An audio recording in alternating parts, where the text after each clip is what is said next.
میں مکہ شریف سے مدینہ طیبہ کی حاضری کے لیے جا رہا تھا تو ایک جگہ رستے میں رک کے نا، حج کے سفر پہ تھے ہم لوگ، تو رک کے کھانا کھایا تو کھانا اتنا اچھا تھا کہ میں نے کہا کہ ایک روٹی اور منگاؤ۔ کھانا کھا چکے، بل دینے کے لیے جب کاؤنٹر پہ ایک شخص پہنچا ہم میں سے، اس نے اس کو کہا کہ پیسے رکھ لو۔ کہنے لگا پیسے ہو گئے تمہارے۔ میں نے کہا کہ پیسے ہو گئے؟ کیا مطلب پیسے ہو گئے؟ ہم تو یہ 4-5 لوگ ہیں ایک گاڑی کے مسافر، تو یہی بیٹھے ہیں، تو پیسے کون دے گیا؟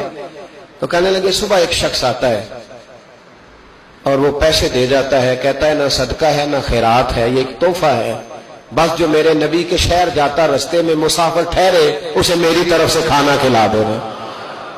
میرا دل چاہا کہ میں اس کے لیے دعا کروں کہ اس کا جذبہ، محبوب سے محبت، غلامی۔ میں نے کہا نام بتا دے۔ تو کہنے لگے، وہ شخص کہنے لگا، پاکستانی تھا، کہنے لگا اللہ کی قسم ہمیں بھی نام کا نہیں پتا۔ اس نے کبھی بتایا ہی نہیں، وہ بتاتا ہی نہیں، کہتا ہے بس جو تمہیں مسافر ملے نا، محبوب کے شہر جاتا اور جہاں رک جائے اسے کھانا کھلانا، میں اپنے محبوب کے مہمانوں کی میزبانی کرنا چاہتا ہوں۔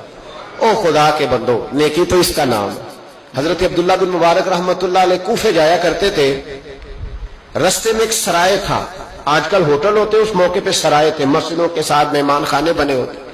وہاں ایک نوجوان بڑا غریب تھا، اس کا شوق تھا لوگوں کی خدمت کرنا۔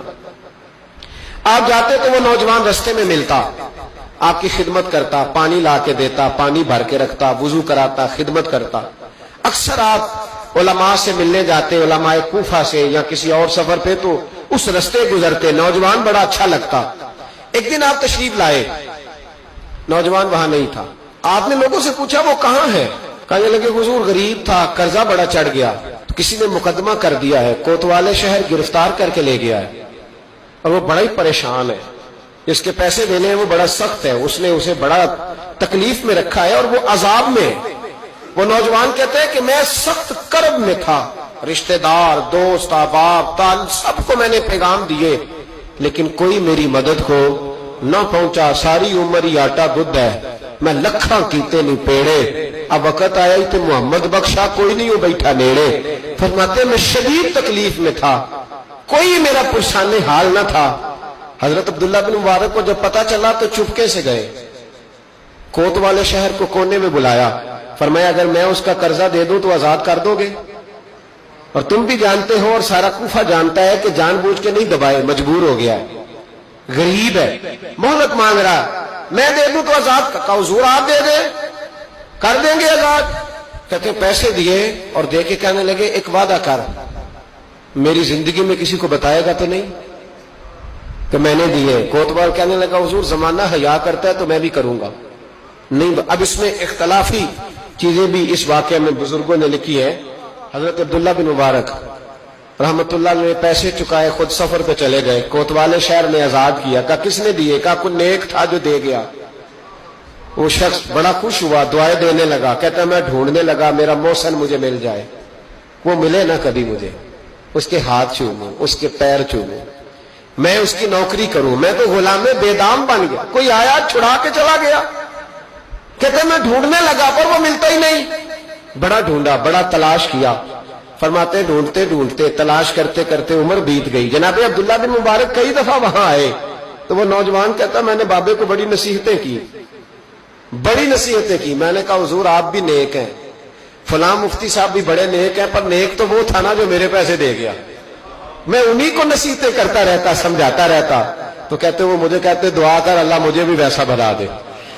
عمر بیت گئی، زمانے گزر گئے، میں ڈھونڈتا رہا، میں اپنی نمازوں میں اسے دعائیں دیتا رہا، میں اپنے افطار میں اسے دعائیں دیتا رہا، میں حج و عمرے میں دعائیں دیتا رہا۔ حضرت عبداللہ بن مبارک بوڑھے ہو گئے، ضعیف ہو گئے، گھر سے نکلنا چھوڑ دیا، علیل ہو گئے۔ کوتوالے شہر برسوں بعد وہ جس نے مجھے پکڑا تھا ایک کونے میں مل گیا۔ میں نے کہا تجھے خدا کی عزت کا واسطہ مجھے بتا دے میرا محسن کون ہے؟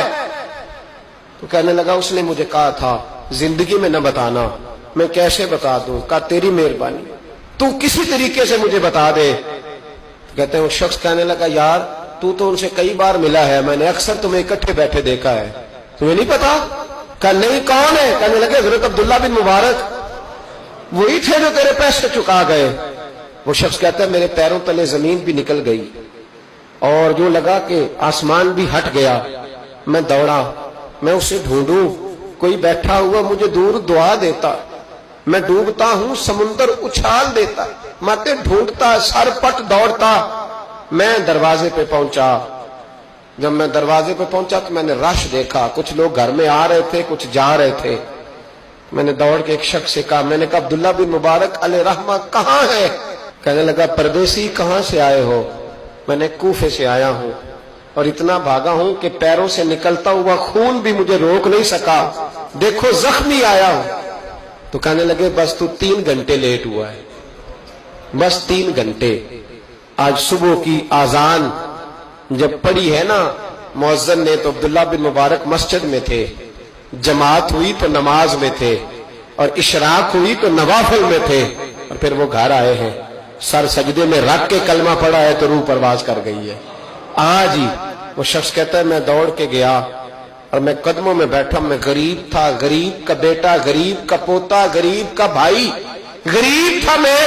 میں نے پیروں میں سر رکھ کے کہا بابا جی مجھے نمازوں کا تو نہیں پتا, آج کتنے آپ کے میں نہیں جانتا, کتنے شاگرد مرید تیار کیے میں نہیں جانتا, اور میں اللہ کی عزت کی قسم کھا کے کہتا ہوں کہ مجھے امید ہے جو آپ نے میرے ساتھ کیا ہے نا, میرا رب صرف اسی کی برکت سے آپ کو جنت کے اعلیٰ مرتبے عطا کر دے گا. مجھے امید کامل ہے کہ اسی کی برکت سے اللہ جنت دے گا, پر شرط یہ ہے کہ تیری نیکی چھپی ہوئی ہو.